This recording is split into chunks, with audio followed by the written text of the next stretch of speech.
ating pananghalian. Ayan, ayan. May pangsigang kami na isda. Ayan. Katatapos ko lang magpaligo ng aking aso. Ayan yung aking, ayan na, tapos na yata yung pinapanood ko dyan.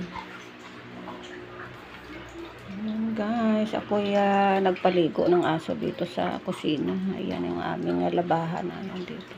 Iniipon ko lang yung aking tubig dyan. Dami kong gagawin ngayong umaga guys. Hindi pa ako tapos. Yung anak ko nakapasok na. Ayan, ay ready to cook na naman tayo. Ilagay muna natin. Ang ating isda ilagay muna natin sa rep. Since mamaya pa ito ay lulutuin guys. Hugasan lang.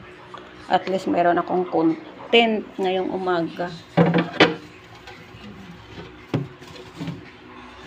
Ayan guys.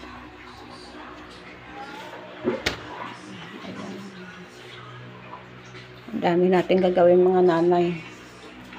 Ako'y nakasaing na kaninang umaga. Ayan. Ready na itong mga sahog sa ating pananghalian.